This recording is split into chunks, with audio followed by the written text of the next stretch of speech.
Welcome back. You're watching Tonight on News Central. I'm Adeshawa Josh.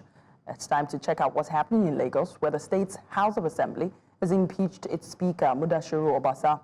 Obasa was removed for allegedly arriving late to legislative meetings and other improper behaviors like inciting his fellow lawmakers against one another, and for reportedly spending 17 billion naira to construct assembly complex fences, to name a few allegations.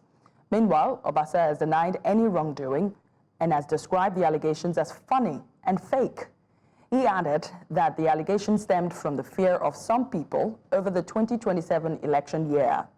Obasa has refuted claims that the House spent 200 million naira on its recently organized 22nd Thanksgiving service for staff. Meanwhile, the Lagos House of Assembly has replaced the former Speaker with his deputy, Lasbat Meranda, and elected the Deputy Chief Whip, Fatai Majid, as the Deputy Speaker. Miranda will be the first woman to serve as the Speaker of the Lagos House of Assembly since 1979. 7 men have previously held the position. In 2015, Miranda was elected to this assembly as a lawmaker representing the Apapa constituency, and she is currently serving her 3rd term. Before joining the Lagos Parliament, she worked as a political aide in Apapa Local Government Area between 2008 and 2014. She began her career in the private sector and was born on August 16, 1980, in Lagos. There's a lot to unpack here, and joining me is Liberal Oshoma, a legal practitioner, to discuss the legal implication of Obasa's impeachment. Thank you so much for joining us. He joins us from Lagos. What are the constitutional and legal grounds for impeaching a speaker in Lagos State? And what role does the Assembly's rules and orders play in the impeachment process? Thank you very much. If you look at misconduct in the Constitution is very nebulous and left to the dictate of people who are defining it. And if you look at Section 92 of the Constitution, it clearly just says procedures for removing a speaker when 2/3 of the members he signs a resolution that he be so removed. So, and the House rules also clearly spells out these procedures, and the procedures are different from those procedures that you have in Section 188 for the removal of the governor or a deputy governor, or what you also have in the bylaws for the removal of a local government chairman and his vice chairman, which are clearly, the same thing with the provisions of Section 188.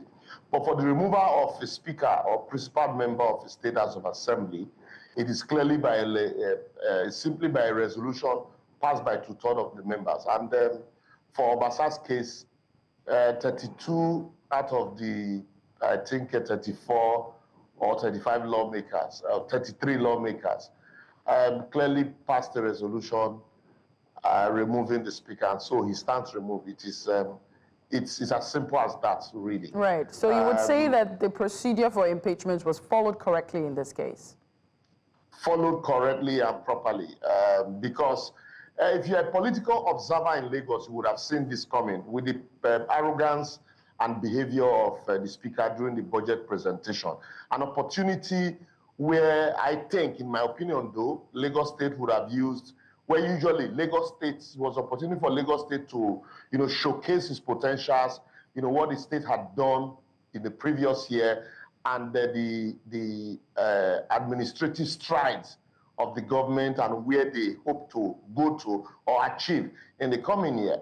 But Obasa, introduced that presentation with a lot of rancors that people didn't even know existed, and all of those speeches of the House being a temple where gods are to be appeased, and that once the gods of the temple are offended until they are appeased, anybody can't get anything from it. A lot of people were even of the opinion that they probably might not even pass the budget the way he spoke that day, and all the insinuations of him not, all those people who have been previously governors in Lagos not better than him, So it was obvious that this was going to happen anytime soon. But Obasa says he was allegedly impeached because, quote, some people are afraid of 2027. What do you make of this statement? You know, according to William Shakespeare, ambitions kill faster in politics.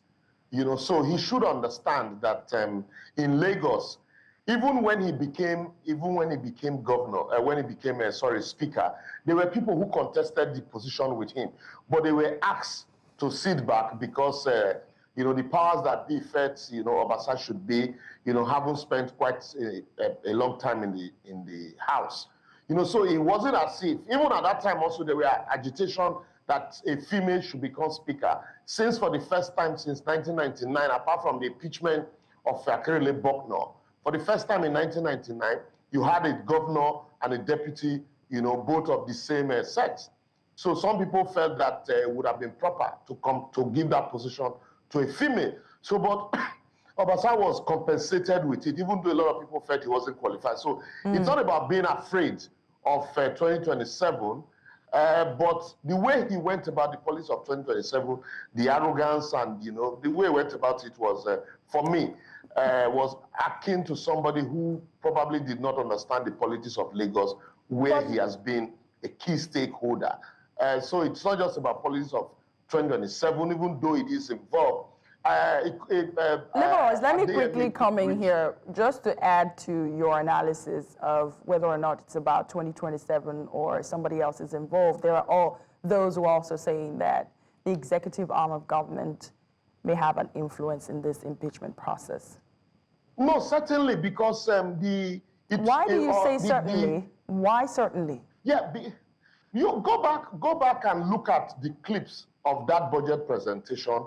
It was obvious that there was a rift between, you know, the governor and the speaker, because the speaker clearly showed it even before, you know, that handshake with the governor, and then the statement of the speaker being qualified to contest and the insinuations.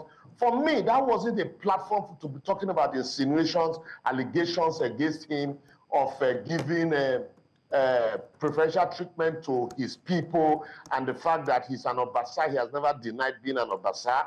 It was like a shade at the governor, at the executive. So it was clear that there was no love lost between the speaker, this time around the speaker, and the entire executive arm of government, starting from the screening of commissioners. Right. You know, so what has clearly happened today is, you know, it's obvious that not every member of the House was with the speaker when he started all of those, you know, ranting of the House being a temple and the rest. I'm just looking at a story in Punch now that says the chieftain of the All Progressive Congress, Fuad pretty much is towing the line of the conversation we're having now, saying that Obasa is beginning to see himself as an emperor. What could the implication of his impeachment be on the local politics? I mean, the party, the politics. I mean, what do you think? Briefly. You know, in Lagos, like I did say in a different platform that you can in Lagos politics, it's almost as if the roads have been paved. So you can you know, you can be brought and you just fit in. So before Obasa from Agege, we had the likes of former Commissioner Kayode Okpeifa from Agege also, you know. So these are people who had come before him. They were also strong men in politics in those areas. And you remember what you call it, Ambode. Ambode also was seen in this light that he was becoming, you know, like an emperor. Adeyemi Kufuriji also, you could say ambition. Right. And so don't be surprised if a few days from now, is a guest to the EFCC because of this. Again, I know I said that was my last question, but hear this one quickly. Obasa was impeached in absentia. Is that not a coup? No, I think the man got a wind of what was going to happen, and then he excused himself because it would have been more disgraceful if he were around. So he could always say, I wasn't around. Because if he didn't get a hint of what was happening, the chieftain of the party that we arrested today at the house, what were they doing there? They said they were coming to pay him a courtesy visit, even though he wasn't around. And though there were allegations that they came to protest, you know, because they got a hint of what was going to happen. So it is not a coup. The members have resolved, and they passed a resolution, and that's what Section 92 of the Constitution, you know, states. And so I really don't see that as a coup. I see it as a sharp one by the speaker, the former speaker, right, who saw what the handwriting on the wall and decided to quickly excuse himself. Liberal Oshoma, always a pleasure to have you on the show. Legal practitioner who joined us from Lagos. Thank you so much for your analysis of the story. Thank you so much.